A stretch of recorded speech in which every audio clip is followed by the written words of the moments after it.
Welcome back to the channel, and please like and subscribe for more. Also, I will be taking what if suggestions in the comments, so if you want to see a certain crossover or something, please put it in the comments. I read them all. Naruto's POV. I sighed, running a hand through my hair in frustration as I stared at the paper at my desk. Math sucked ass. It had been a full 3 years since Jiraiya, or what I call him Percy Sage, dropped me back on good ol' Richmond after 2.5 years of training, so that, in the pervert's words, try a hand in a normal life.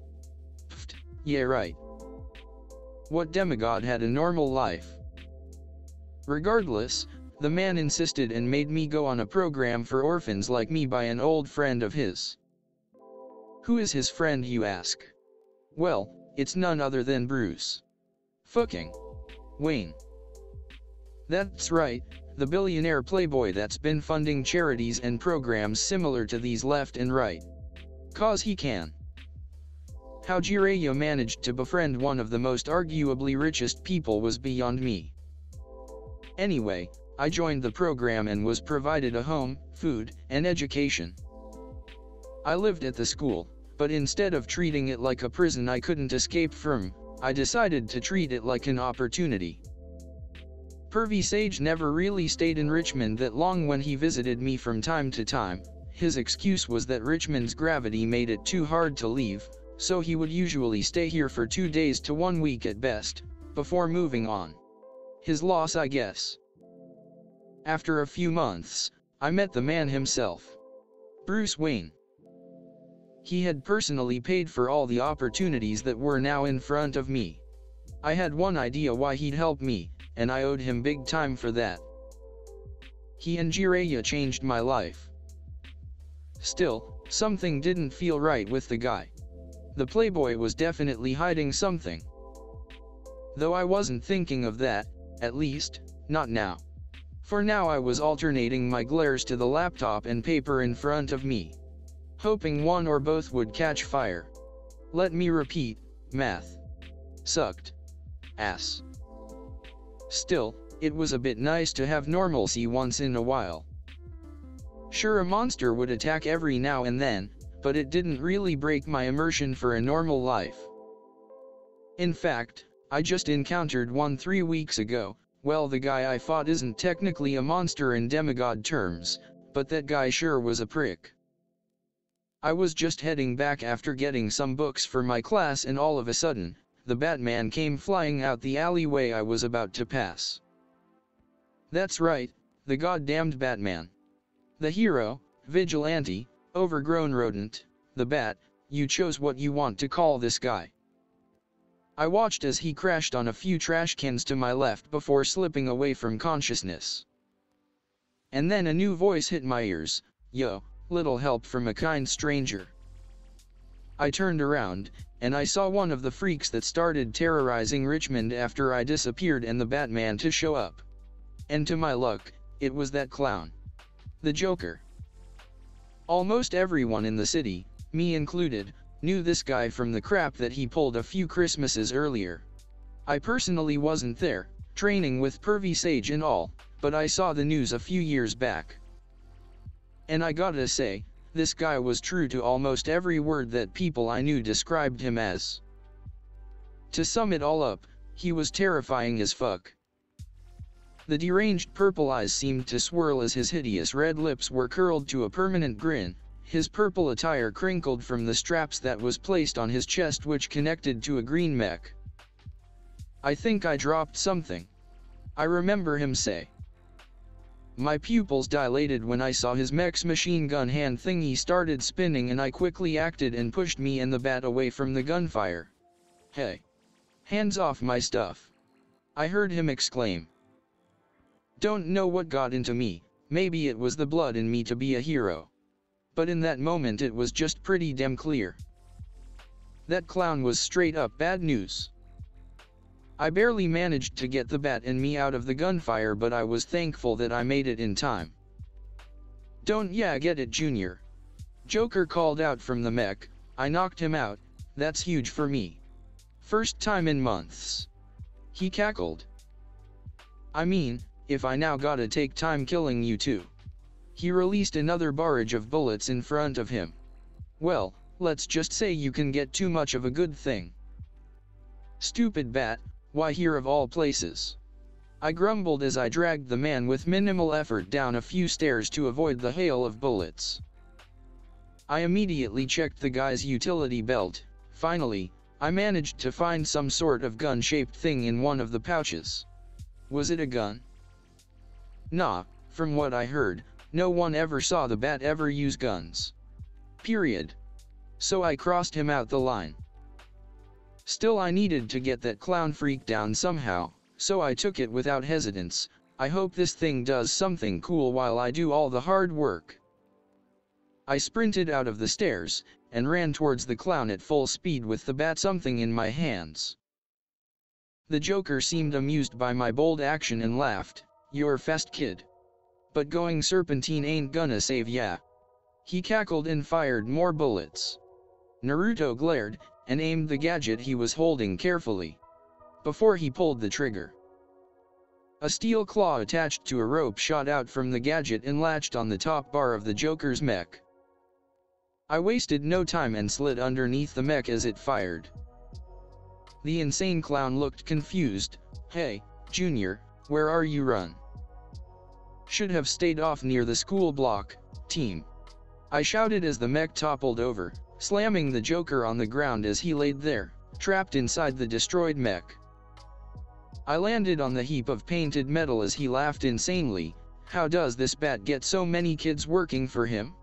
Must be the cape," he guessed as he coughed out a bit of blood.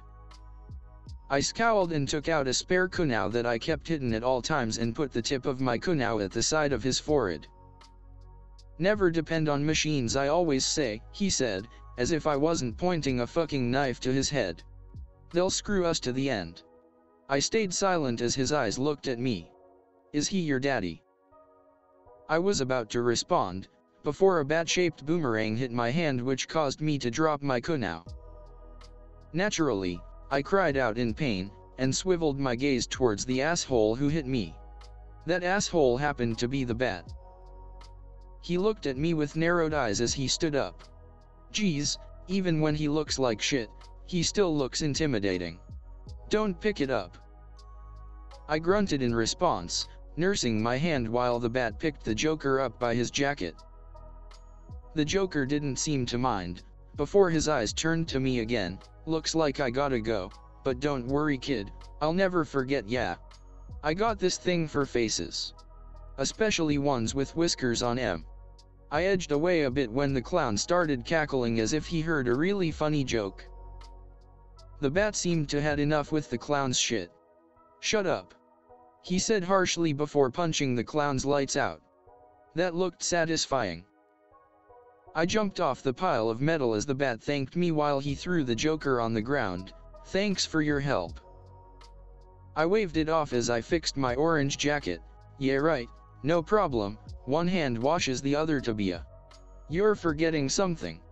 I whipped my head around and saw the bat holding my bag and my kunai. Well shit.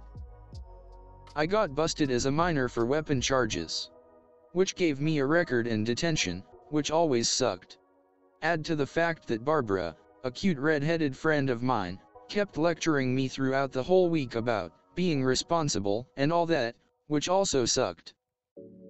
As I say, all work and no play makes Barbara Gordon a dull girl. She punched me for that, which hurt like you wouldn't believe it, but it was still worth it. After that, exams came in and I had to study for the weekend, and nothing happened between then and now, which gave me hope that I could still have some normal in my life. Well, that all's gonna change. I tapped my pencil on my forehead repeatedly as I stared at the problem in front of me.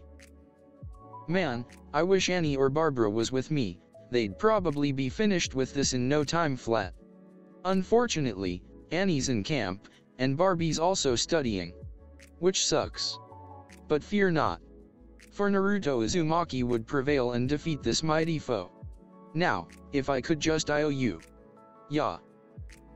I dropped my pencil and nearly fell off my seat when the voice startled me. I swiveled my chair and faced the asshole who intruded into my room. That asshole was Batman, again. What is it with this guy?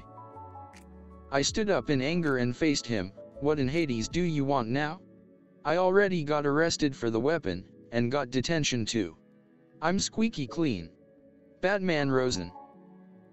Eyebrow at the mention of the Greek god, but I was too angry to care. Can't you leave me alone? Be quiet. Before your mouth makes me change my mind. He ordered, which I reluctantly did. It's a one-night tryout. With that he threw me a plain box which I caught easily in my hands. I opened it, and my eyes grew wide in shock.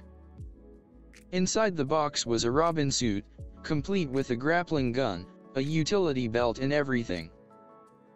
Barbara is so gonna be jealous. Let's see if you can impress me more than you did 3 weeks ago.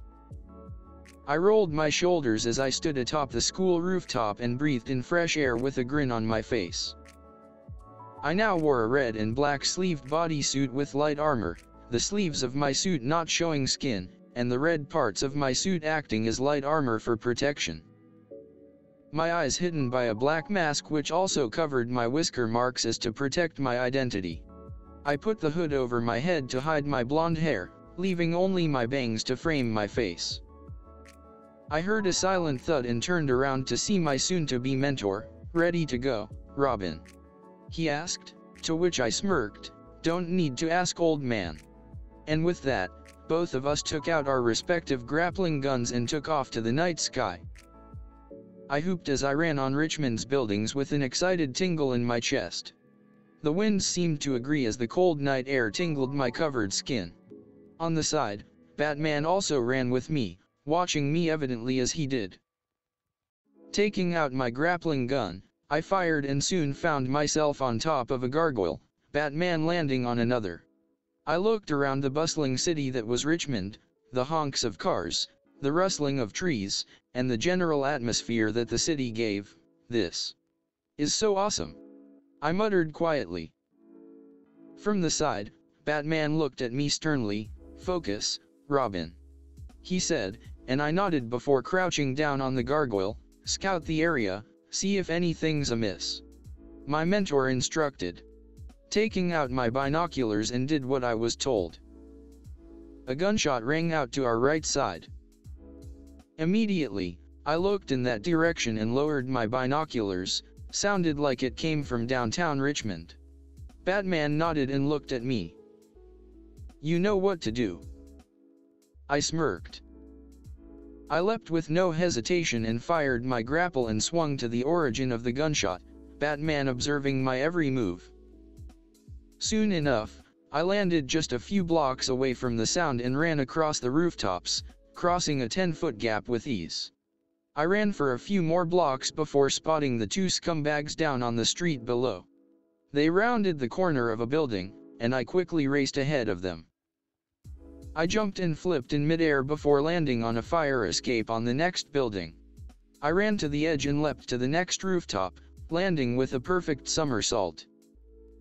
Eventually, they stopped at a warehouse. I quickly landed to a building across from it, watching as the two thugs entered rather hastily. I turned my head to Batman. What do we do now? He narrowed his eyes, and his cowl's lenses lit up. He stayed silent for a moment before he looked at me. 7 thugs, unarmed, all guarding stocked weapons. He noted. So let's beat their lights out. I grinned, and prepared to jump only for him to grasp my shoulder. No. We need to get closer and plan out an attack. You can't just barge in, he advised. I nodded sheepishly and both of us swung to the warehouse rooftop. We both crouched down and looked down at the several thugs that roamed the warehouse. He spotted a destroyed window and pointed at it. Robin, take out the guards at that side, while I take out the guards from the other and destroy their supply. I nodded and walked to the destroyed window before jumping down, careful not to make a sound. I quickly spotted a beam and grabbed a hold of it as I fell down. I gripped the metal beam and flipped, before landing on a crate. I quickly landed on the ground quietly and took out the closest guy near me by chopping him on the neck. One down. I murmured silently. Yo, Mikey. You done yet? A new voice called out from the side. I cursed before moving to the side, taking cover behind the crates. Well, Mikey? You alright? The voice asked. He started to say. Before a punch to the face knocked him out cold. 2 down. After hiding the unconscious bodies, I proceeded with my order and knocked 3 more thugs who all lie on the ground. I took out my grappling gun and aimed at a metal beam from the other side of the warehouse before firing, landing on the beam. I whistled when I saw my soon-to-be mentor putting some kind of gel on each crate before giving me the signal. This is going to be fun. After the first thug walked past, he dropped from the landing on the first with both feet. George. The second one shouted. I quickly moved and disarmed him and then slammed the second thug on a nearby crate. The second one fell, his eyes rolled to his head. Hey. I widened my eyes, then backflipped from an incoming hit from a thug. I took a batarang from my pouch and threw multiple batarangs to the thug. The third thug eyes dilated when he saw the gadget. Shit. He cursed before running towards a weapon cache and tried to open it, only to get knocked back from the explosion. The third guy rolled over the ground holding his head and stomach. I walked towards him before placing my boot on his head. Then promptly knocked him out. You little shit. Oh. I ducked over a kick, before sending one of my own and the uppercut the last one, sending him down to the ground. Who's a badass 10-year-old? I am to be a. Impressive. I faced my mentor and grinned, but the night's still young. I pouted when he cut off my celebration. We still have work to do.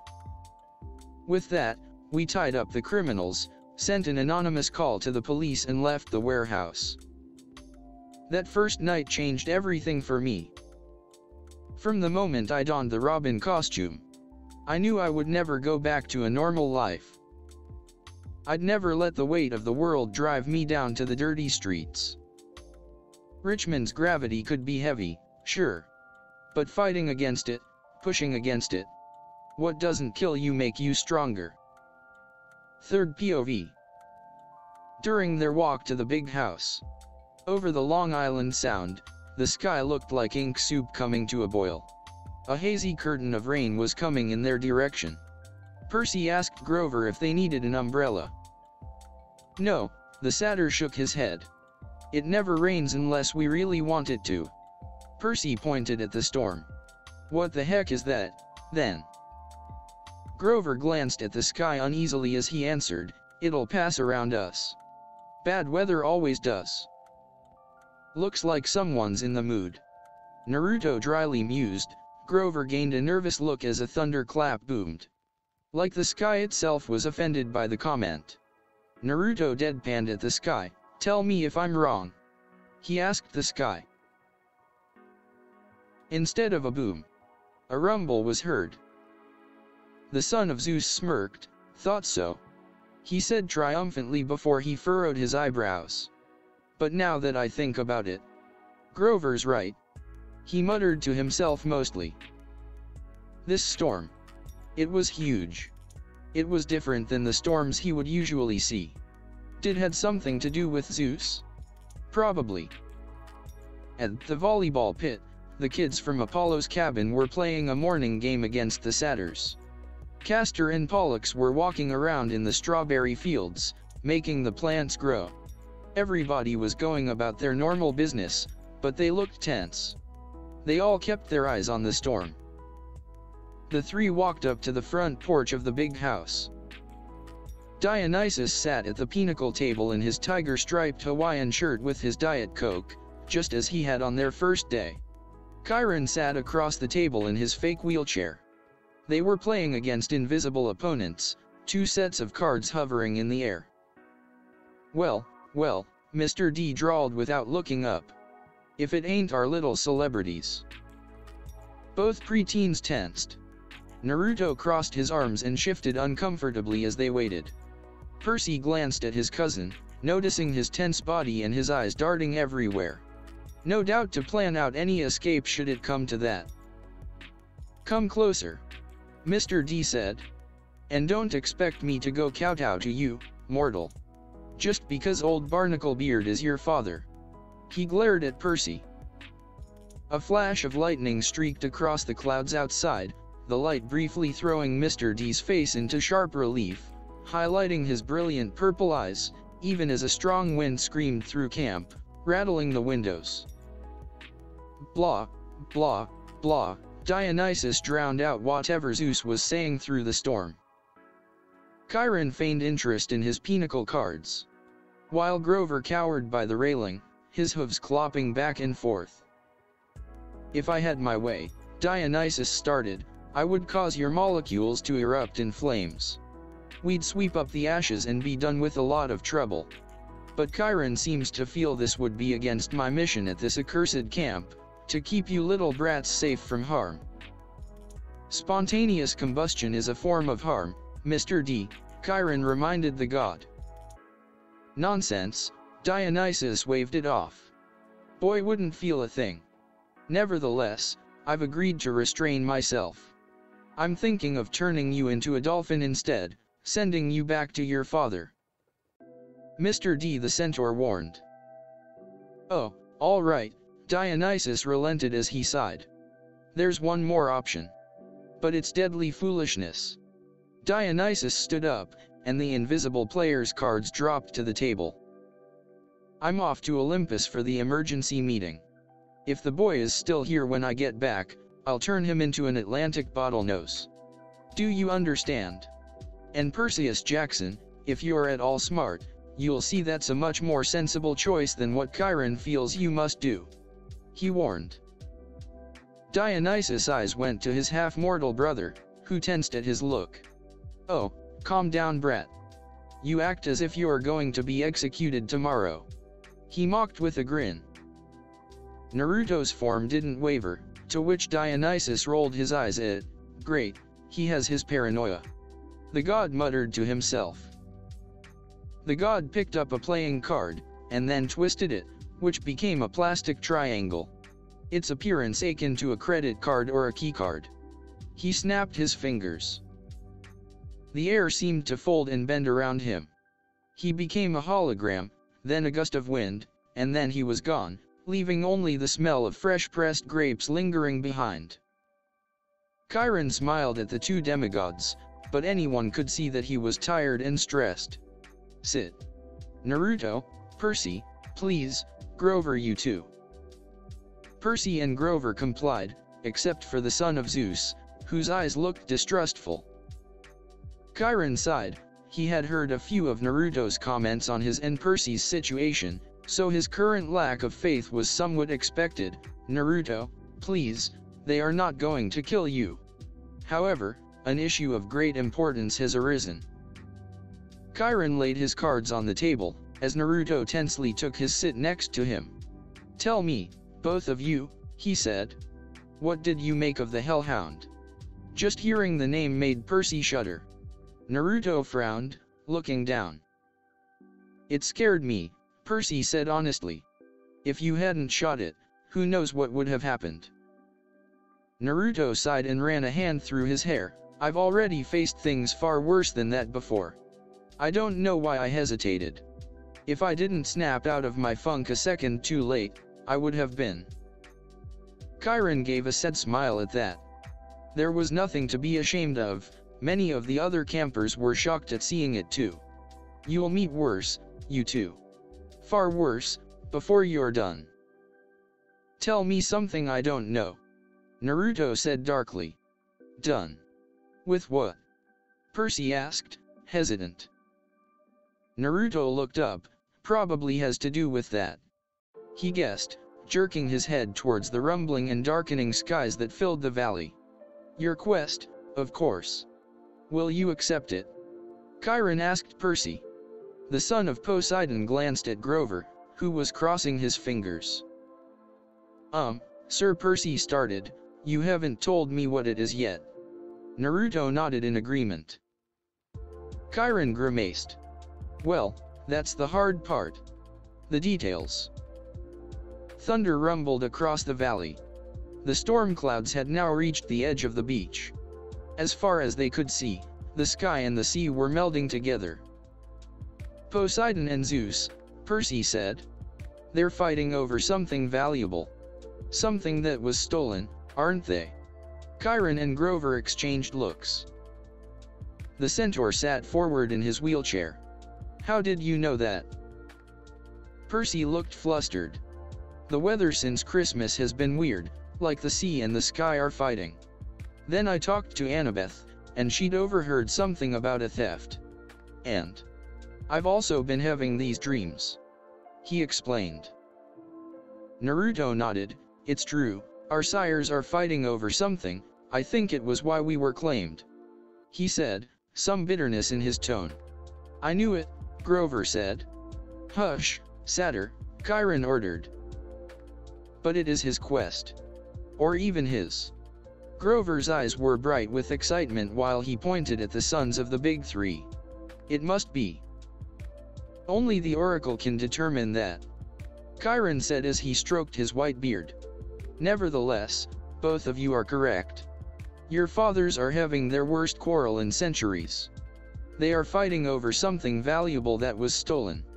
To be precise, a lightning bolt. Percy laughed nervously. What? Naruto's eyes widened. No fucking way, are you serious? He demanded. He knew what was already taken. The blonde heard stories about his father's weapon. A lightning bolt, his most prized tool. One that, alongside the shield Aegis, had been in many stories.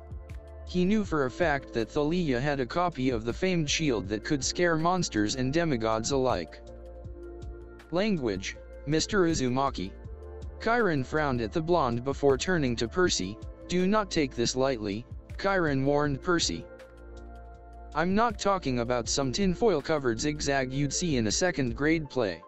I'm talking about a 2-foot-long cylinder of high-grade celestial bronze, capped on both ends with god-level explosives. How in the fuck does he lose that thing? Naruto asked himself in a whisper, voice full of disbelief. What, he fucking leave it beside his golden toilet or something? Oh. Percy said dumbly.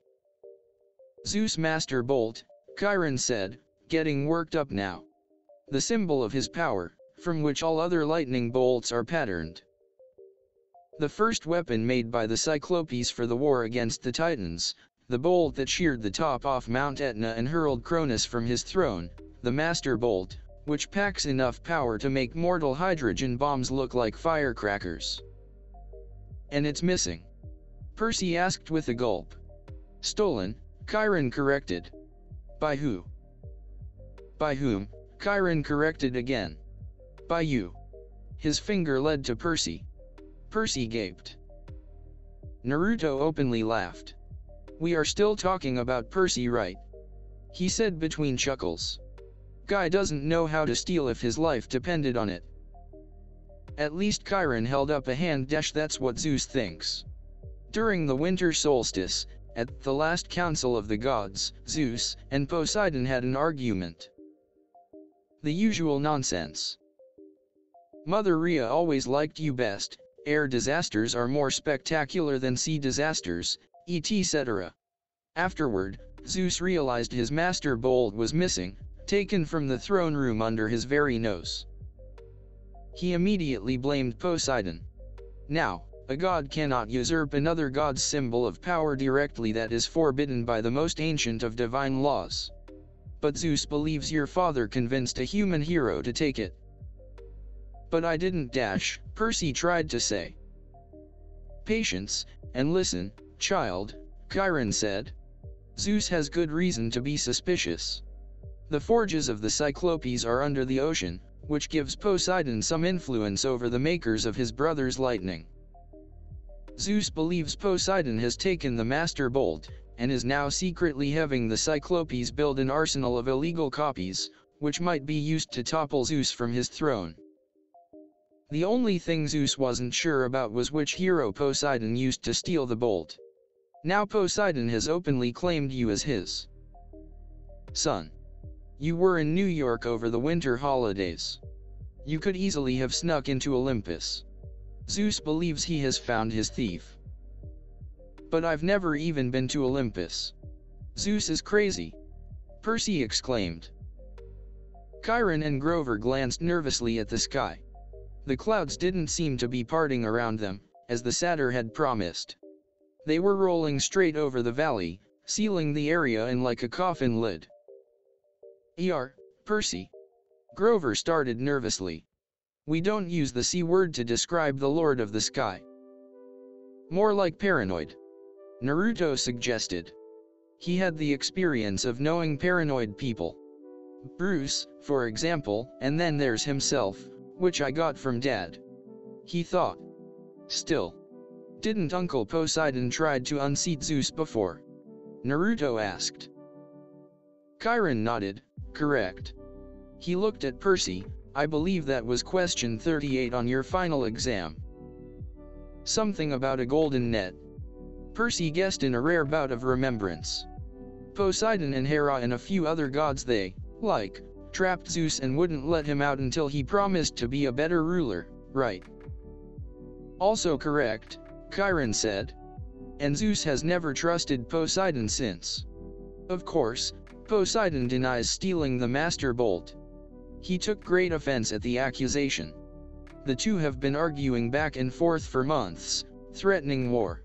And now, you've come along the proverbial last straw. But I'm just a kid. Percy argued. Do you really think they'd care, Percy? Naruto grunted out. They're gods for fuck's sake, they wouldn't. They think you crossed them and they'll gun for you.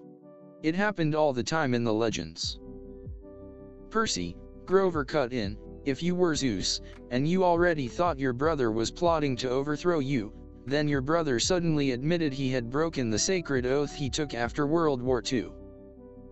That he's fathered a new mortal hero who might be used as a weapon against you. Wouldn't that put a twist in your toga? Naruto snorted with an eye roll, kinda hypocritical, don't you think? Considering he sired two already, one before Poseidon and another after, mind you. He spoke in a dry tone. He was born in early October while Percy was born in mid-August. Pot meet kettle. Grover looked sheepish at that. But I didn't do anything. Poseidon, my dad, he didn't really have this Master Bolt stolen, did he? The water child reasoned. Chiron sighed. Most thinking observers would agree that thievery is not Poseidon's style. But the sea god is too proud to try convincing Zeus of that. Zeus has demanded that Poseidon return the bolt by the summer solstice. That's June 21st, 10 days from now. Poseidon wants an apology for being called a thief by the same date. I hoped that diplomacy might prevail, that Hera or Demeter or Hestia would make the two brothers see sense. But your arrival has inflamed Zeus's temper and Naruto's has raised Poseidon's in turn at the hypocrisy of it all. The centaur explained. Now, neither god will back down. Unless someone intervenes, unless the Master Bolt is found and returned to Zeus before the solstice, there will be war. And do you know what a full-fledged war would look like, Percy? Bad. Percy guessed with a worried look. Imagine the world in chaos. Nature at war with itself. Olympians forced to choose sides between Zeus and Poseidon. Destruction. Carnage. Millions dead. Western civilization turned into a battleground so big it will make the Trojan War look like a water balloon fight. Bad. Percy repeated with a frown. And you, Percy Jackson, would be the first to feel Zeus's wrath. Rain started pouring. Volleyball players stopped their game and stared in stunned silence at the sky. Percy's frown deepened. He had brought this storm to Half-Blood Hill. Zeus was punishing the whole camp because of him. He was furious. So I have to find the stupid bolt, Percy started with narrowed eyes. And return it to Zeus. To be honest with you both, when Naruto was first claimed, I had the intention of sending him on this quest. The trainer admitted, getting the Sky Child to look at him sharply. "Forgive me for being crude, lad, but what other time would Zeus openly admit to siring a second hero after breaking the oath the first time, then to have claimed you when he needed you most?" he asked the blonde. Naruto jaws tightened, knuckles white, but he let out a bark of laughter. Why the fuck was he even surprised?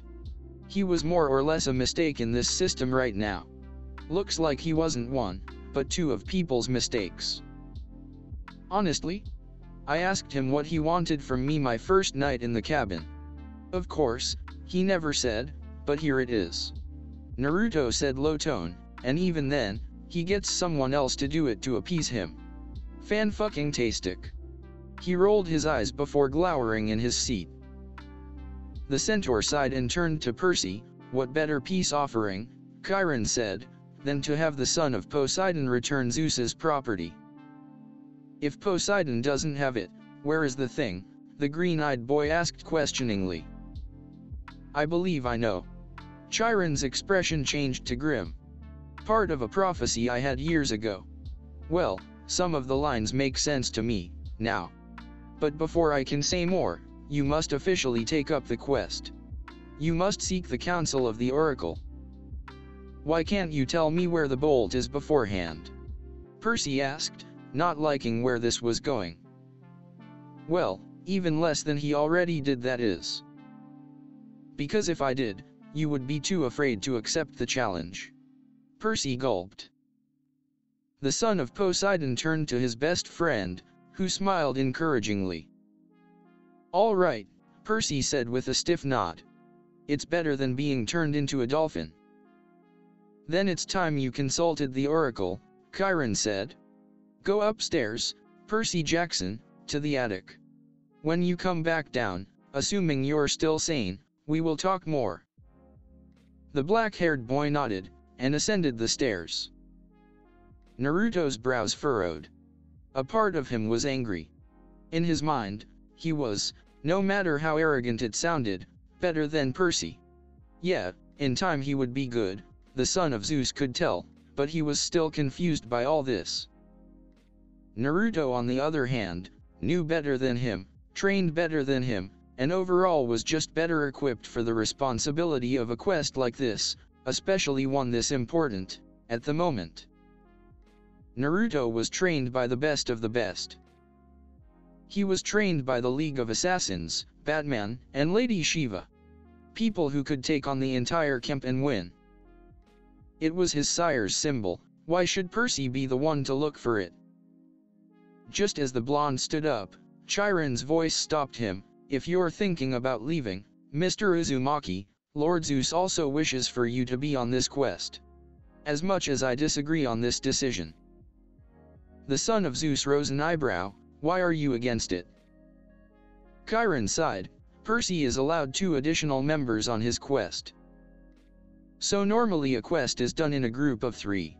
While Percy is allowed his group, your father wishes for you to go along, so when Poseidon's spawn fails, my son will pick up the slack." Chiron finger quoted. His words, not mine. The blonde rolled his eyes. "Gee, Dad, don't you have an ego?" Then again, the same could be said for him. The centaur sighed. 3 is a sacred and magical number, you see. Any more on a quest could mean catastrophe, but Lord Zeus insisted on it. "How encouraging," Naruto commented with a dry tone. "This more or less sounds like he doesn't want his child shown up by his brothers." The blonde waited for the thunder. "Ah, no more booms, Dad." Chiron gave a smile. "I might agree with you, but it isn't my place to question the king of gods." After a few minutes of small talk, the son of Poseidon finally came back from the attic. "Well?" Chiron asked. "She said I would have to retrieve what was stolen." Grover leaned forward. "That's great. What did the oracle say exactly?" Chiron insisted. "This is important." Percy shivered a bit and shook his head. She said I would go west and face a god who had turned. I would retrieve what was stolen and see it safely returned." "Knew it," Grover said, a little bit smug. However, the centaur didn't look satisfied. Anything else? He asked sternly, clearly wanting everything. Percy looked around nervously, afraid to say. What friend would betray him? He didn't have that many friends. Could Naruto? No, he shook his head. No, he was in on this just as much as he was man. He hoped he was right. Naruto glanced at Percy when he saw the distress on his face before shrugging. Chiron studied Percy's face too. Very well, Percy. But know this, the oracle's words often have double meanings. Don't dwell on them too much. The truth is not always clear until events come to pass. Okay, Percy said. So where do I go? Who's this god in the west? Think, Percy, Chiron said. If Zeus and Poseidon weaken each other in a war, who stands to gain? Somebody else who wants to take over, Percy guessed. Naruto, however, did not look amused. Not at all. His face set into a deep scowl, and he clenched his fists tightly. Unwanted memories randomly popped up in his head as he took a step back. Naruto. Why don't you just kill me? He's abandoned you, Naru, threw you away like an unwanted puppy. Our uncle. Naruto answered. Think about it, Percy. Chiron nodded. The Lord of the Dead is the only possibility. He's one possibility that I can buy. But the only one? No way. There's got to be others. Naruto pointed out skeptically. Scrap of aluminum dribbled out of Grover's mouth. Whoa, wait. What? But Hades hates all heroes, Grover protested. Especially if he has found out Percy is a son of Poseidon. A hellhound got into the forest, Chiron continued. Those can only be summoned from the fields of punishment, and it had to be summoned by someone within the camp.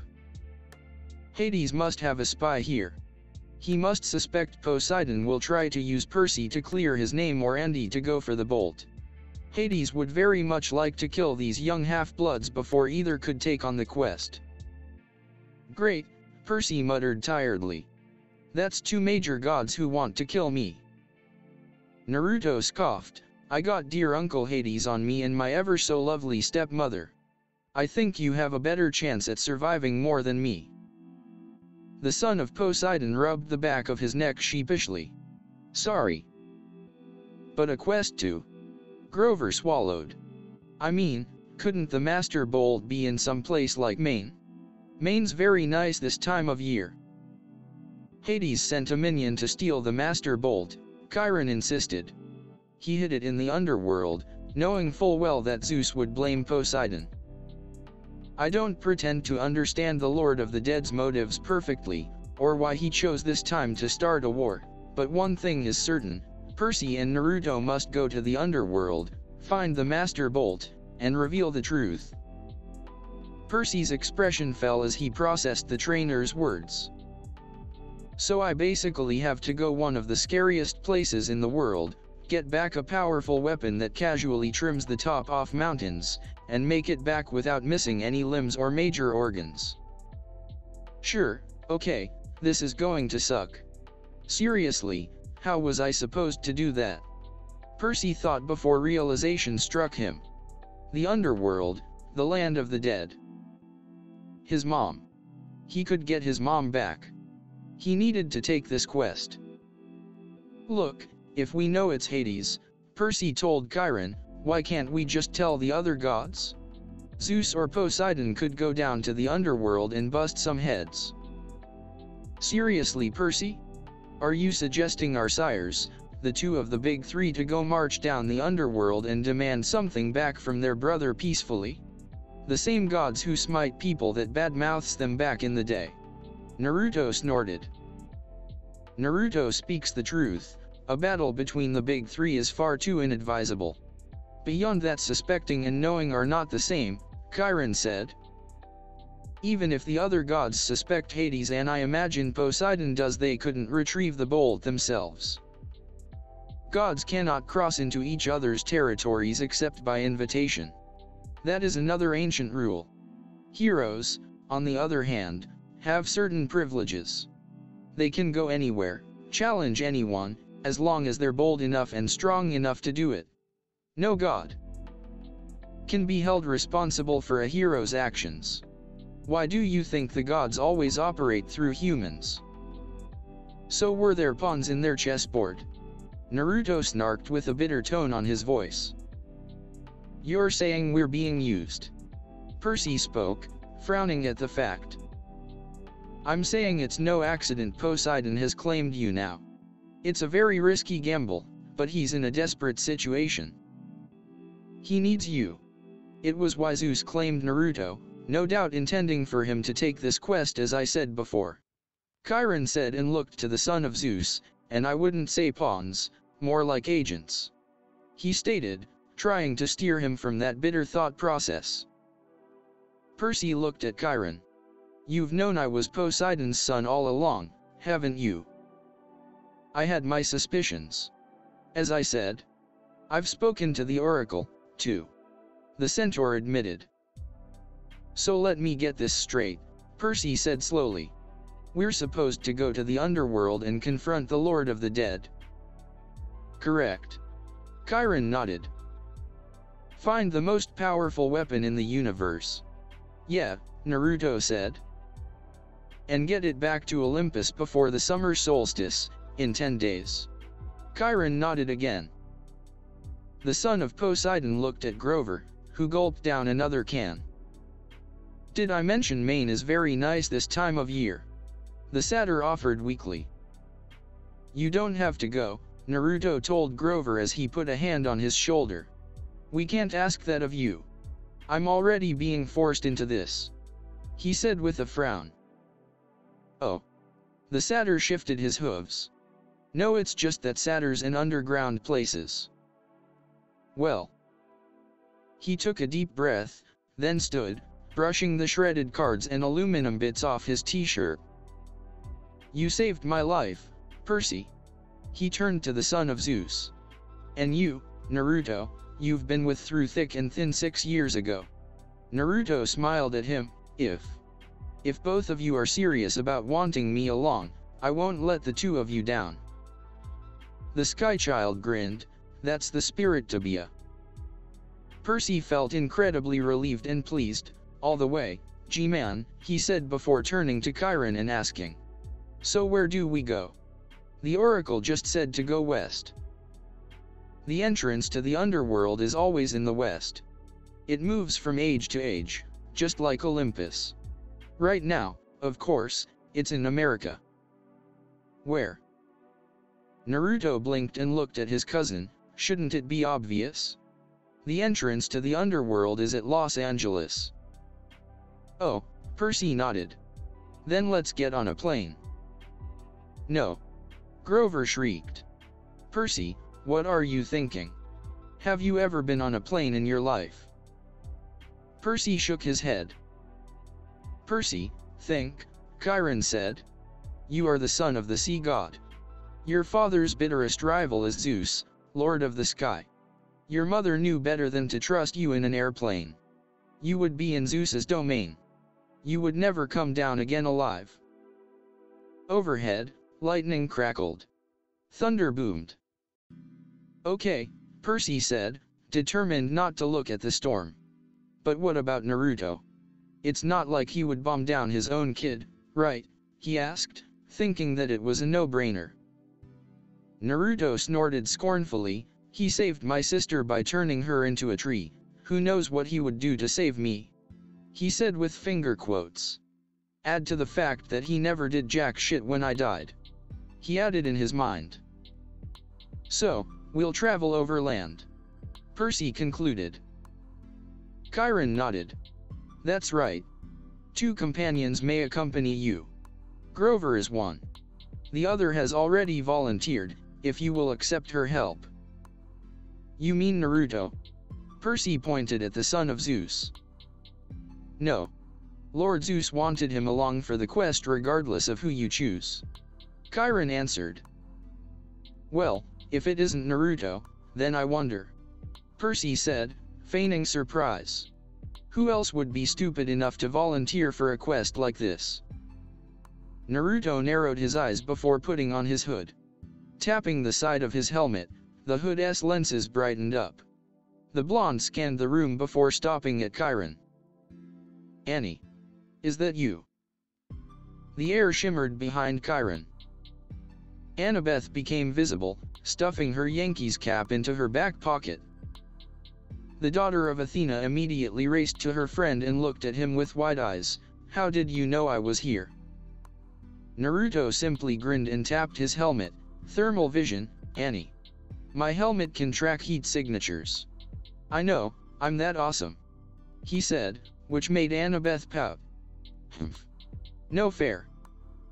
All's fair in love and war, Annie. The girl turned to Percy. I've been waiting a long time for a quest, seaweed brain, she said. Athena is no fan of Poseidon, but if you are going to save the world, I'm the best person to keep you from messing up. The son of Zeus coughed with a blank look. Well, Naruto too, but I have a feeling I'll be looking out for her also. The blonde looked like he got shot after the girl said that. Now that hurts. I thought you loved me, Annie. Annabeth felt her cheeks burn red at the blonde's statement. Shut up, Naruto. And out of pure embarrassment, the girl kicked the sky child in retaliation, causing him to fall to the ground. Ow. My shin. Humph, serves you right. After a minute of laying on the ground, the son of Zeus was now back up. So, I suppose you have a plan, wise girl. He teased playfully. Her cheeks darkened a bit more. Do you want my help or not? We need all the help we can get. Percy said before looking at the team. A quartet, Percy said. That'll work. Or blow up in our faces, Aqualad. Naruto pointed out with mirth, or not, who knows. He said with a lazy shrug. Don't call me that. Sure, does Aqua Girl sound better? Wano. Naruto grinned, Aqualad it is. Percy grumbled but didn't say anything. Excellent, Chiron said. This afternoon, we can take you as far as the bus terminal in Manhattan. After that, you are on your own. No time to waste, Chiron said. I think you should all get packing. Boss man, who are we waiting for? Naruto, in his Robin uniform, asked as he and Bruce waited in the cave. After Bruce took Naruto away from Richmond and into Gotham City, where he now resided in Wayne Manor, acting as Bruce Wayne's new ward. Suffice to say the blonde was happy after meeting the family butler, Alfred Pennyworth, who acted as a parental figure and guardian when Bruce wasn't around. It had been 2 weeks since he had took the Robin mantle, and during the past days, the blonde turned 11 and met his predecessor, Dick Grayson, who now was known as Nightwing. Since Bruce introduced them, the two dislike each other heavily. Dick because Naruto replaced him as Robin and called his brother just a brat who Bruce took from the streets. Naruto, in retaliation, pranked the older boy multiple times during his stay, and nicknamed him Dickhead. Alfred had to intervene for the two to stop the ongoing sibling war. I'm going to introduce you to our partner, Robin. Bruce, also in his Batman uniform, replied, his eyes never leaving the exit to the cave. Naruto groaned in boredom after 5 minutes of waiting and started doing flips past the time. After his 7th or 8th flip, the roaring of a motorcycle engine filled the cave and a sleek, dark purple motorcycle that had a similar design to both his and Bruce's own appeared. You called, Bruce. A familiar voice came out the newcomer's mouth. Said newcomer was wearing a female suit that matched Batman's, only that her gauntlets, boots, and the underside of her cape were yellow. Her cowl had longer ears than Batman's and red hair cascaded down the back of her cowl. Wait a sec. Barbara. Naruto's eyes widened beneath his mask and promptly tumbled over his handstand. Barbara gaped and removed her cowl. Naruto. she exclaimed before scowling at Bruce. "You didn't." Bruce maintained a calm facade. "I offered and he accepted," he answered. "You can't do this, Bruce.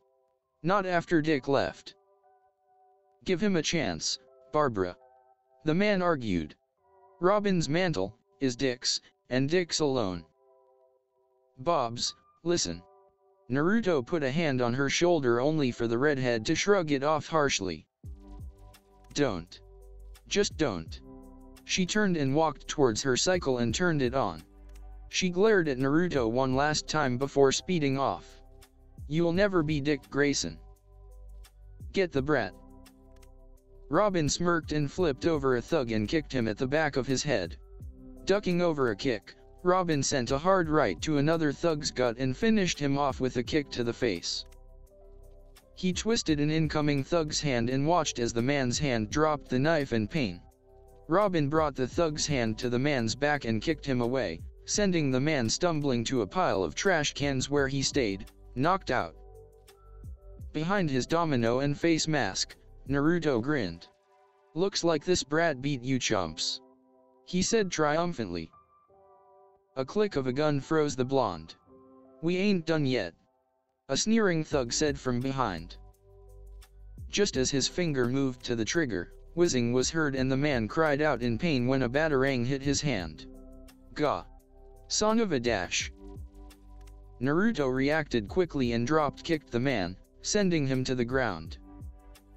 A whistle was heard from above, and the blonde looked up to the night sky.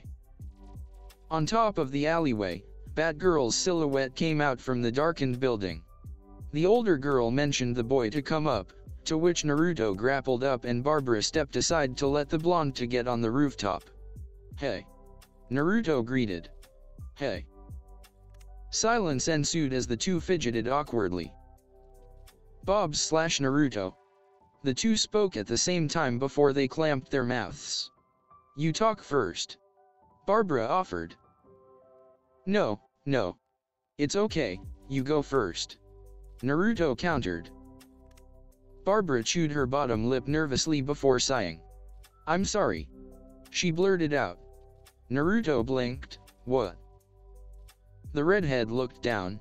"I said I'm sorry," she repeated. "It wasn't right for me to judge you," she said. "It's just that after Dick left for Bloodhaven, he hurt me, and I felt betrayed. And when Bruce got you as Robin, all the stress and frustration just spilled out." "Bobs, you don't have to apologize." "Huh." Barbara snapped her head at him and opened her mouth only for Naruto to hold his hand up. "Bruce told me the whole thing, he told the girl, so I forgive you." The blonde smiled.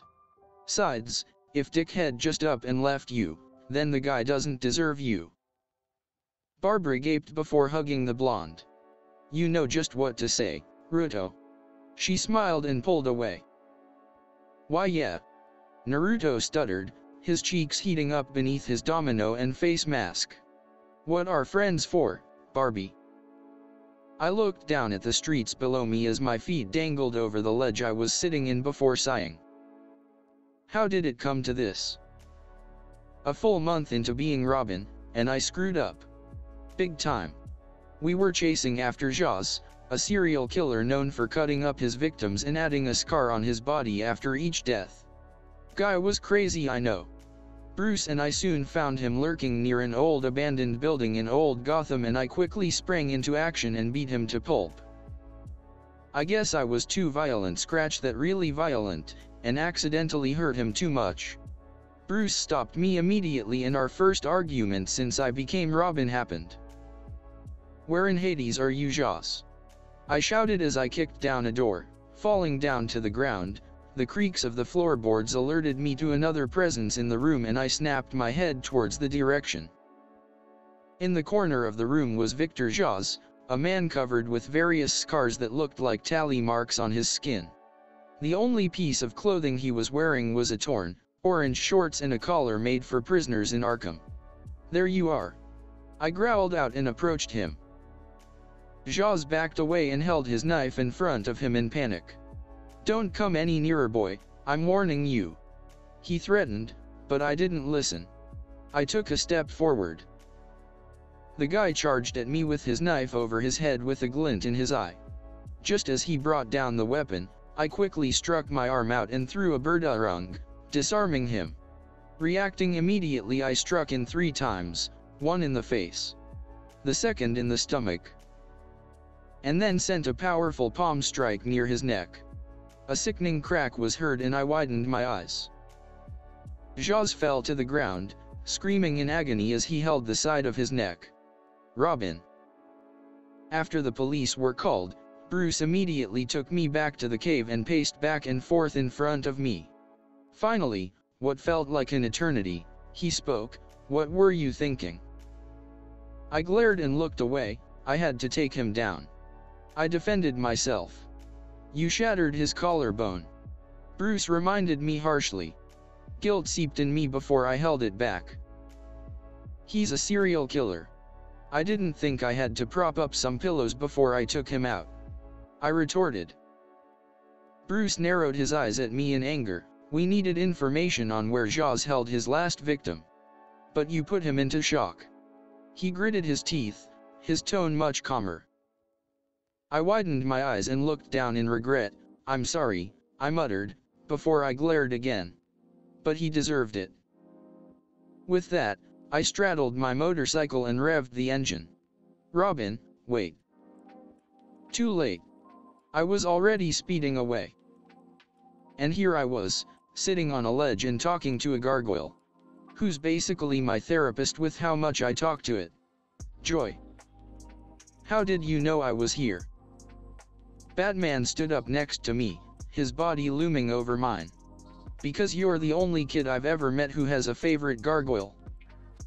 I sighed. "Look, Brew Batman." I corrected myself. "What if you and Alfred were wrong about me? What if I screw up or something?" Batman looked at me. "I am 100% confident that you will screw up, Robin," he stated bluntly. "You'll jump to conclusions. You'll make mistakes. You're bound to fail spectacularly at least once." I snorted. Real confidence building skills right there. However, Batman wasn't finished. "I didn't ask you to become Robin because I wanted someone perfect," he said. "I wanted someone to do their best, who can learn from their mistakes. Someone who makes me a better person just by being with them." I looked at him in shock. "So tell me," he trailed off, "is that you, Naruto?" This was one of these rare moments that Bruce showed compassion. I stayed silent before I smirked and accepted his hand. "The name's Robin Tabia." I swore I saw Bruce smile for a second there. An honor. After accepting the quest, the 3 demigods went to their respective cabins to pack for their journey. Naruto currently sat on the floor in his cabin with a frown on his face. He trailed a finger on his gauntlet and closed his eyes and concentrated. The gauntlets glowed and soon transformed to the pistols he used before, fitting into the blonde's hand snugly, as if it were made just for him. This wasn't the first time he held a gun before. Harleen Quinzel, otherwise known as Harley Quinn, entered the warehouse with a smile on her face. "Mr. J," she called out. "Ah, Harley. Just in time. Come, meet our guest." She heard her Puddin laugh as he grinned. "He's just dying to see you." Out of the darkness, the Joker came out, wheeling in a wheelchair-bound boy who looked familiar. If it was possible, her smile turned into a vicious grin. "If it ain't our favorite bird boy." Robin's clothing looked worse for wear. His hood was ripped, showing his messy and damp blonde hair. He had several bruises and cuts on his arms, chest, and legs. His domino and face mask combination were missing, showing the boy's blue eyes that looked glazed. He looked broken. The Joker stopped the boy in the middle of the room, where a dingy bulb that barely lighted the room was set above him. "Bring them in, Harles." "Sure thing, Mr. J." As Harley exited the warehouse with glee, the Joker turned to Naruto and chuckled darkly. "Now, where were we?" You know, kiddo, the deranged man started as he walked towards a table, I'm surprised that our resident guano man hasn't found us yet. He picked up a blood-stained crowbar and walked back to the boy. Was it because I led him in an entire goose chase? He hummed, or did he really give up on you? He shrugged, but enough of that. He said before grinning and raising the crowbar above his head. Mr. Crowbar would like to reintroduce himself. For what felt like an eternity, Joker repeatedly beat the blonde with Mr. Crowbar without remorse of guilt. Which was to be expected from a man who once killed a school bus full of kids and sewn their body parts together. Soon the Joker left for a while, Naruto using this time to escape. Much to his dismay, Harley Quinn entered the warehouse and approached him. Birdie, don't forget your medicine. Brining out a red tablet from who knows where, the pig-tailed woman grabbed Naruto's jaw and opened it forcefully. With that done, she dropped the pill in the other blonde's mouth and made him swallow it. There, much better. Skipping towards the door, the woman opened it and was greeted by the sight of two burly men with Joker in the middle. All right, the hallucinogen tabs oughta be kickin', NESEC, she informed. Joker cackled, see Harley? Plans. He held up two Batman costumes that were black and blue respectively. You remember Catman and Blockbuster, right? He gestured towards the two burly men, say hi fellas. Hey. NN. Harley gritted her teeth and threw her hands up in the air and grumbled, yeah. I said, up, so someone else can go in and knock, down. She walked away from the story of my life. Joker frowned. Oh. Women trouble. He gave the men the costumes, you guys put these on. Baby doll. He approached the woman and held her chin. Come on HQ, I know I've been neglecting you lately for our little bird boy in there.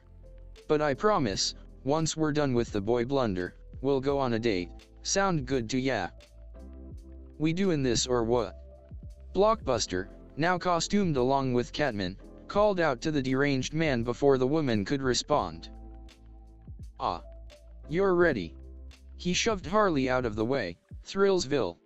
You guys look terrific. He complimented them as he opened the door. Harley, keep an eye out in case this gets loud. Harley sputtered, I can't come. I promise I'll be. No, Nanette. We don't want the Dork Knight catching us early now, could we? He said.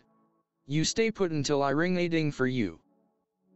Harley looked down, saddened, but complied nonetheless. All right, Mr. J, anything for you. She muttered. Joker kicked the metal door open as he shouted, help. I need a hero.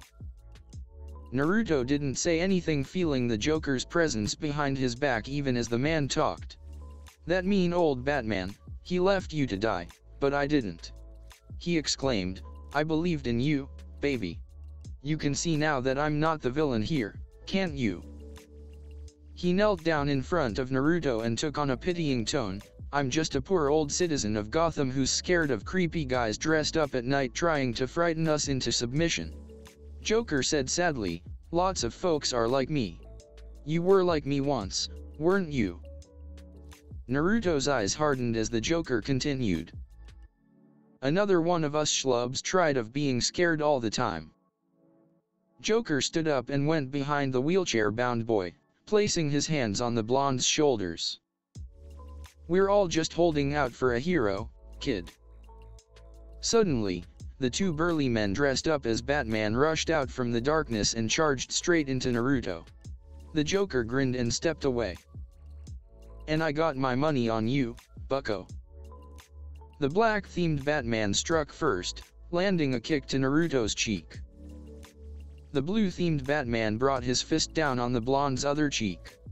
The two Batmen started to ruthlessly beat the whiskered Robin, landing blows upon blows on the boy, breaking the wheelchair and brining Robin to the ground.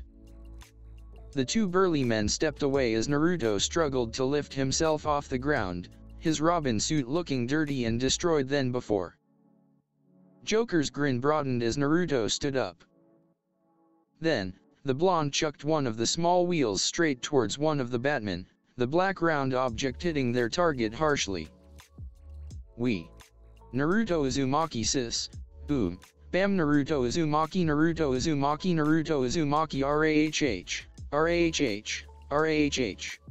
Joker cheered as he raised two green pom-poms in the air, watching the young blonde fight back. He frowned, as the sounds of thunder boomed, and glared at the sky in the warehouse. Pipe down will ya old man.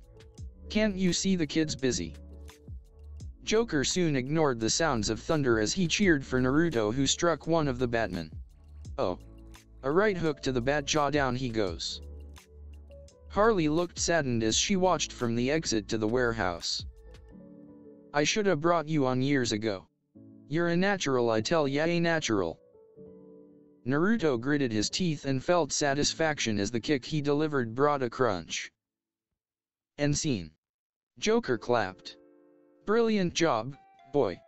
Now, let's move past the knuckle sandwiches. Harley dear. Bring out my pieces de resistance. Harley walked inside the warehouse, holding a small case in her hands. Opening the case, was two custom-built handguns. Are you sure about this, Mr. J? Maybe I should spend more time. Joker grabbed one of the handguns eagerly and examined it. More time?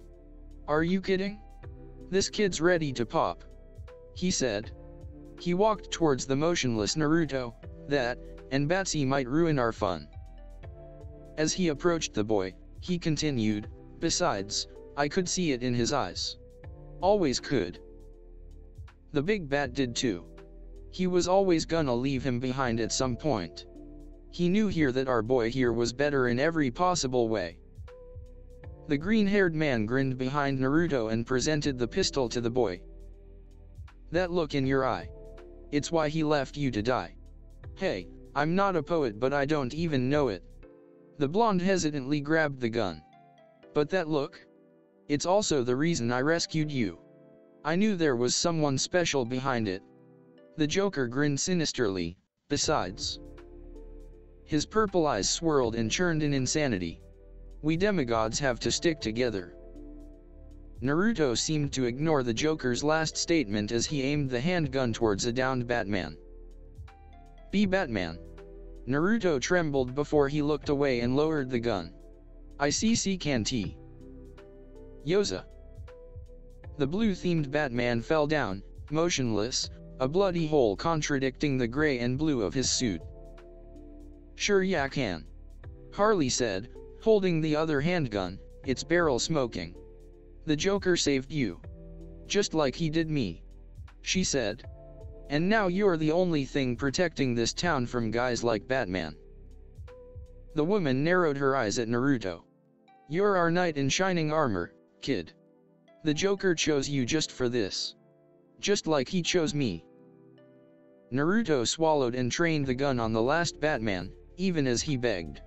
And when the bat's gone, everybody's life gets a little better. That was the last straw. He pulled the trigger. As soon as the man fell down, Naruto collapsed on his knees, dropping the handgun. I am sorry, I am so. He was silenced as the Joker hit him with Mr. Crowbar. The insane man shook his head in disappointment. Oh well, it was fun while it lasted. He looked at Harley and whistled. Oh, Harl's clear, Bat Freak 1, and Bat Freak 2, set the charges. As the woman cleaned and disposed the bodies, the Joker used the time to tie Naruto up. Shame too, thought demigods these days were better. Looks like I guessed wrong. He muttered. The man straightened his purple attire and dusted off any dirt as he opened the door. Now, he grinned and looked back at the boy. Remember, finish your homework and be bed by 9, also, tell the big man I said hello. With that, the man slammed the door shut. Naruto groaned weakly and crawled towards the door and pulled down its handle. It didn't budge, not one bit. Bastard must have locked it. That was it. He was doomed. He wouldn't see Annabeth, Luke, Barbara, Alfred, or Bruce, fuck even Dick ever again. He would miss them all. Despite the situation he was in, he chuckled emotionlessly as he watched the timer in acceptance. I'm sorry everyone. I'm sorry DHA-. The timer reached 0, and all he saw was blackness. Naruto gripped the two handguns tightly, before the guns shifted its appearance. They looked sleeker and bigger, modified and longer, turning into the very pistols that the bastard gave him on that night. The blonde grunted, and stood up. Walking towards the mirror he was given by Cabin 10, which he stuck to a column. Naruto discarded his jacket and armor, and looked at his upper body. His physique was lean and muscled, impressive for a 13-year-old boy, and was a bit broader on the shoulders than some of Eri's kids. An intricate tattoo along with markings were at the center of his chest. Something he gained after training with the All Caste. He ignored that however, and traced the long scar that ran down his chest, along with numerous scars that littered his body. Naruto scowled at the signs of what he did to him, a brutal reminder that the Joker should be killed. Why couldn't Bruce learn that some people deserve to be killed for their sins? After not one, but 2 dips in Ra's fountain of youth made him open his eyes. There was no right, there never was. There's wrong, and there's worse. Period. But Bruce couldn't see that, always sticking by the rules, always going for his morale code. Always being the hero. Bullshit. Naruto muttered. Where was he, when he was being beaten to death with a crowbar? Where was he, when he was tortured? Where was he, when he was forced to kill? Where were you, when I needed you the most? He gritted his teeth, and forced the self-pity away. He would show Bruce, he'd show him. He was gonna rid the world of the Joker once and for all. Naruto, now in his gear, stood in front of his sister. The branches swaying slightly as the wind picked up. Hey Thels. The blonde greeted weakly. Been a while, huh? Sorry, I couldn't talk to you the past days, they were hectic. He looked down. Must be wondering where I was during these years, right? Well, it's a long story but... Naruto proceeded to tell his sister about his training with Jiraiya, his time as Robin, meeting Bruce, Alfred, Dick, and Barbara. You'd love to meet Alfred. He makes the best ramen, and he even makes one of the best burgers in the world. He told her about his death, and eventual resurrection. You would like to meet Cass, she's silent, but could probably beat all of us without a beat, I could attest to that. The whiskered blonde laughed. Naruto looked away. I'm sorry, he whispered, I murder scum and rapists. Because that's what they deserve. They go to prison for what? 2 to 5 years and they're out, repeating their mistakes over and over, and they just won't listen and dash. He caught himself mid-rant. Despite all the things I've done, Bruce still wanted me back. Naruto laughed, even as tears stained his cheeks. Even when I almost killed him, even when I beat him to a pulp. He still wanted me back. He didn't mind the tears anymore as he collapsed, they all wanted me back. The blonde stood up, and walked away from his sister. I'm sorry I couldn't be the hero you wanted me to be. How's it feel? For your greatest failure to beat you? Huh? Bruce struggled to get up from the ground, his batsuit in tatters and teared. Naruto sneered, and dropped his hood, revealing a simple red domino mask, concealing his blue eyes. He grabbed the older man by the neck and lifted him up for eye contact. This was it. He's been waiting for this moment since he had been revived. All his training with the All Caste, Lady Shiva, and the League of Assassins prepared him for this. Tell me, Naruto started. What bothers you more? That your greatest failure has returned from the grave, or that I've become a better Batman than you? Despite the pain, Bruce spoke, you're ruling through fear and intimidation. You're just another criminal. Naruto growled and slammed his knee into his former mentor's gut. I'm what this city needs. The blonde chuckled as he watched the man collapsed. You just don't get it. Do you? He smirked and kneeled in front of his mentor. You can't stop crime. That's what you never understood. The whiskered boys said. I'm controlling it. You wanna rule them by fear, but what do you do with the ones who aren't afraid? I'm doing what you won't. I'm taking them out. Naruto. Please. Bruce asked, no begged to his son. Stop this isn't you. No. No matter how hard the boy tried to hold it back, fresh tears slipped down on his face, staining his cheeks as the droplets fell down. You failed me. You left me to die with him. Bruce could feel it. His son's rage, anger, all the things that he'd experienced with the clown prince of crime on that night seeped out of him. Naruto took out a pistol from his thigh holsters and trained the gun at the man. How many days did it take for you to replace me, huh? A month? A week? I trusted you, I saw you as father. Bruce could hear the boy's voice was filled with pain and regret. The emotions he, himself was feeling. The raw fury and betrayal cut the dark night deeply. Bruce looked at his son from his position on the ground. Lightning flashed, and for a split second, Naruto's form changed to the broken Robin he held during the blonde's death, before it turned back into the murderous Red Hood he knew now. He's grown taller, broader.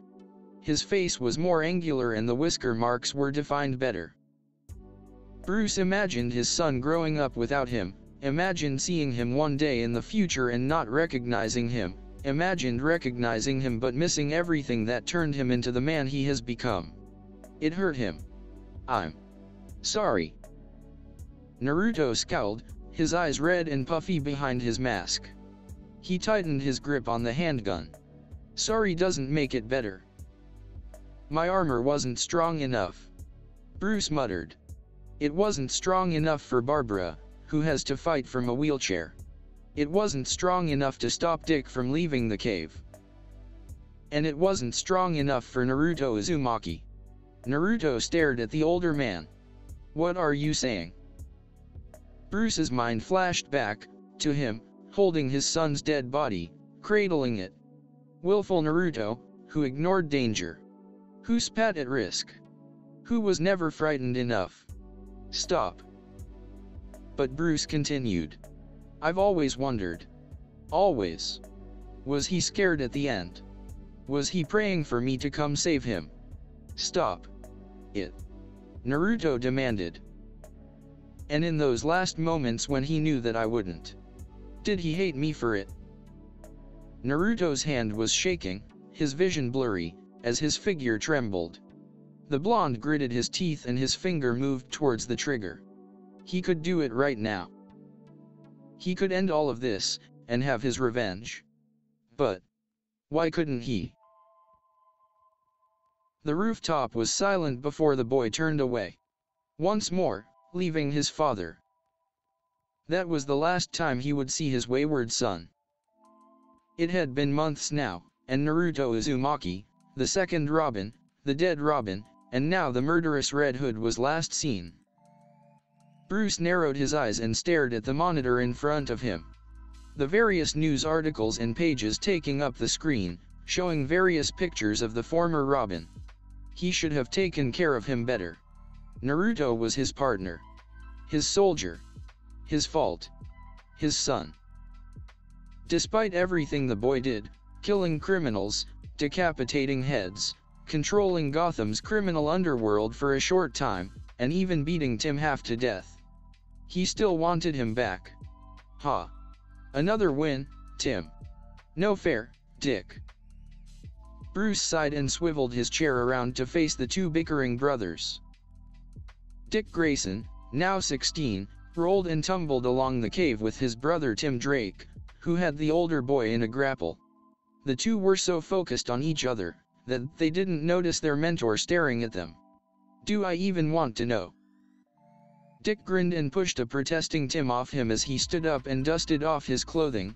Not at all, Bruce, just some brotherly fun, is all. He said cheerfully. Tim scowled. Yeah. If you call brotherly fun as a means to beat me several times in the sparring ring, then, yes, we were doing brotherly fun.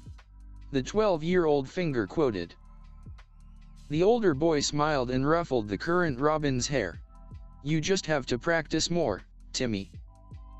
He turned to the entrance to the cave where a short black-haired girl came through. Right, Cass.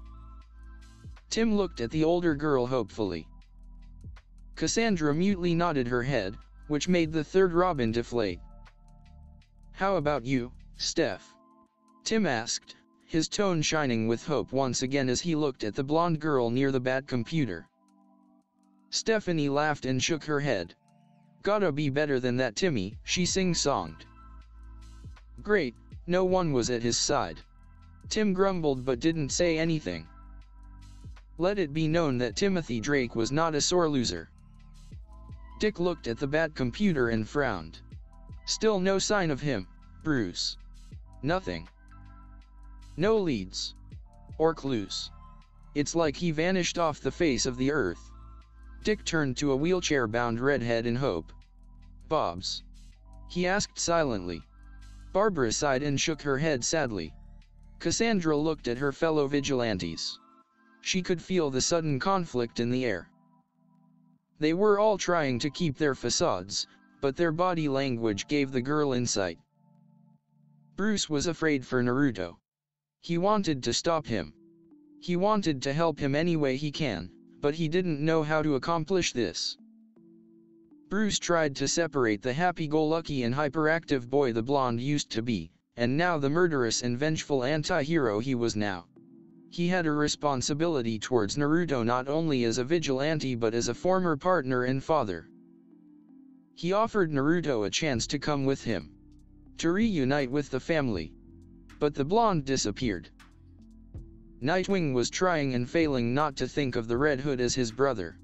Naruto and Dick were not on the best of terms back when the whiskered blonde was Robin, sure, but the boy still saw Naruto as family. Maybe this was why Dick tried his best to act like a brother towards Tim. Because he failed Naruto in that regard. Despite this, Naruto always made Dick laugh when it came to pranks.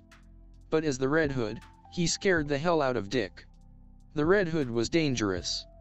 He knew how to kill and was an expert in psychological warfare. He was using death as a weapon. Oracle was also desperately trying not to see the blonde as the Robin she was used to in her days as Batgirl, and would often try to convince herself that the Naruto she knew was gone, and the Red Hood was what was left. Robin and Batgirl were the most confused of the group. Both had never met Naruto. Naruto had been dead by the time Tim and Stephanie became both Robin and Batgirl. Still, Tim wanted to know Naruto. Naruto was his brother, but Naruto had also beaten the shit out of him. It had taken Tim a full month to be back at good shape after the fight in the Titan's Tower. Naruto could have killed him during the fight. It would have been so easy for the blonde to crush Tim's windpipe. But Naruto didn't. Tim wanted to know why he was still alive. He needed to know why Naruto spared him at the last moment. As for Cassandra herself, she believed? No, she knew there was still hope for Naruto. He had been her only friend in light during the time she was in the league. He had comforted her when she revealed her first kill at the age of 8. Supported and cheered for her when she was training. Was the light to her darkness back then. He cared for her, and she cared for him. What are we going to do once we find him? Tim asked.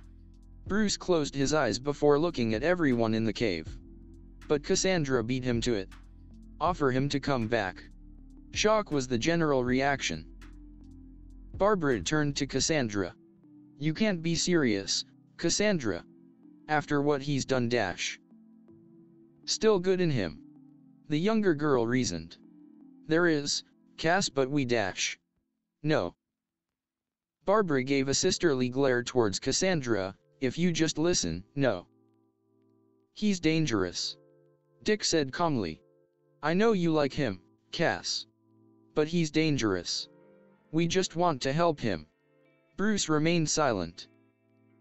Cassandra looked at the first Robin in the eyes. You are brothers. Should know he smart enough to leave. He know we will look for him. Dick sighed, look, when we find him. If you find him, ask him why he's doing this. Know why. The others stared at her in surprise. Bruce included. He thinks no one cares. Thinks Tim took his spot. Thinks Joker living means his death not important. Thinks Bruce lying to him when he said to give him a chance. Thinks he's not loved, not wanted. Knows this hurts Bruce. Knows it makes Bruce angry. Cassandra took a deep breath and started to walk out of the cave. Think it's better to get an angry reaction than nothing. That will be it for this reading.